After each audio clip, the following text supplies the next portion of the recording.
आज आपण शेवाळवाडीमध्ये आहोत। शेवाळवाडीमध्ये राष्ट्रवादी अजितदादा पवार गटाचे प्रदेश उपाध्यक्ष सुरेश अण्णा घुले आपल्यासोबत आहेत।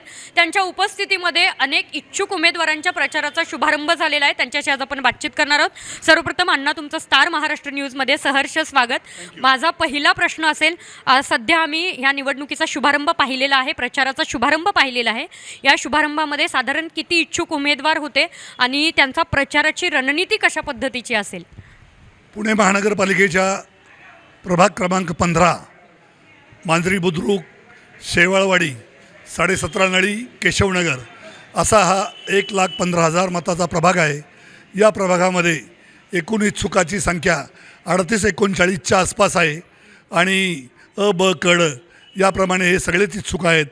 आत्ता अजून उमेदवाऱ्या जाहीर झालेल्या नाहीत, कारण काही युत्या आघाड्यांच्या वाटाघाट्या चालू आहेत। येणाऱ्या 1-2 दिवसामध्ये सर्वच ठिकाणी पुणे महानगरपालिका आणि पिंपरी चिंचवड महानगरपालिकेचे उमेदवार जाहीर होतील, परंतु हे दिवस प्रचाराला फार थोडे दिवस आहेत आणि आम्ही कालपासून या ठिकाणी मांजरी बुद्रुक या ठिकाणी हडपसर विधानसभा मतदारसंघाचे आमदार चेतनदादा तुपे यांच्या हस्ते प्रचाराला शुभारंभ केलेला आहे। नंतर संध्याकाळी आम्ही 17.5 नळी या ठिकाणी प्रचाराचा शुभारंभ केलेला आहे। आज सकाळी केशवनगर या ठिकाणी प्रचाराचा शुभारंभ केलेला आहे आणि आज संध्याकाळी आम्ही शेवाळवाडी हे चौथं या मतदारसंघातील गाव या ठिकाणी प्रचाराचा शुभारंभ करतो आहोत। लोकांचा प्रतिसाद अतिशय चांगला आहे, कारण अजितदादांचा विकासाचा विचार शिव शाहू फुले आंबेडकर विचारसरणी ही घेऊन आम्ही पुढे जात आहोत। महानगरपालिकेमध्ये जी 34 गावं नव्याने समाविष्ट झाली, या गावामध्ये पहिल्यापासून ग्रामपंचायत असो, जिल्हा परिषद असो, पंचायत समिती असो, या सर्वच ठिकाणी आमचं राष्ट्रवादीचं काँग्रेसचं वर्चस्व होतं आणि आज ही सगळी गावं महानगरपालिकेत समाविष्ट झालेली आहेत। त्यामुळे राष्ट्रवादीच्या विचारसरणीला मानणारे नागरिक या परिसरामध्ये आहे आणि या परिसराचा विकास ग्रामपंचायतच्या माध्यमातून, जिल्हा परिषदच्या माध्यमातून, अजितदादा गेले अनेक वर्ष उपमुख्यमंत्री आहेत, पालकमंत्री आहेत, त्यांच्या माध्यमातून आम्ही सगळ्या मंडळींनी केला असल्यामुळे येथील लोकांचाही आमच्यावर विश्वास आहे। त्यामुळं या ठिकाणी आज आम्ही सगळ्याच इच्छुकांना घेऊन राष्ट्रवादी काँग्रेस पक्षाच्या घड्याळाच्या चारही घड्याळांच्या ठिकाणी अ ब क ड अशा श्रेणीनुसार मतदान करावं ही नागरिकांना विनंती करणार आहोत। यासाठी आज आम्ही सगळे शेवाळवाडीमध्ये आलेलो आहोत।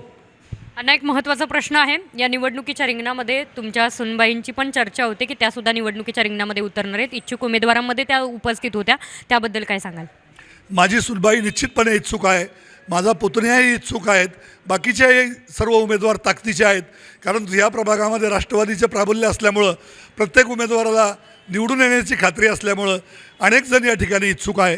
परंतु आमच्या पक्षानं 2-3 सर्वे या माध्यमातून घेतलेले आहेत आणि जरी माझ्या घरातील लोक इच्छुक असले तरीही पक्षाचा जो सर्वे आहे त्या सर्वेनुसार ज्या उमेदवारांना सर्वेंनी प्राधान्य दिलेलं आहे अशा उमेदवारांना तिकीट देण्याचं अजितदादांचं धोरण आहे आणि त्याप्रमाणे ही तिकीटं जाहीर होतील। खूप खूप धन्यवाद अण्णा, निवडणुकीच्या प्रचाराच्या या तुम्ही एवढ्या गडबडीमध्ये आम्हाला मुलाखत दिली त्याबद्दल धन्यवाद। स्टार महाराष्ट्र न्यूजच्या माध्यमातून आज आपण पाहणार आहोत इथून पुढे महानगरपालिकेच्या निवडणुकीमध्ये नेमकं काय होतंय, कुठला पक्ष कुठल्या प्रभागातून कशी बाजी मारतो आणि नेमकं महापौर पदापर्यंत कुठला पक्ष जाऊन पोहोचतो, या सगळ्या अपडेट आपण रोजच्या रोज जाणून घेऊया। पण हे अपडेट जाणून घ्यायचे असतील तर पाहत राहा स्टार महाराष्ट्र न्यूज। नवनवीन घडामोडी पाहण्यासाठी स्टार महाराष्ट्र न्यूजला सबस्क्राईब करा आणि ताज्या बातम्यांचे अपडेट मिळवण्यासाठी बेल आयकॉनला प्रेस करा आणि परिपूर्ण बातमीबरोबर रहा, इतरांपेक्षा एक पाऊल पुढे।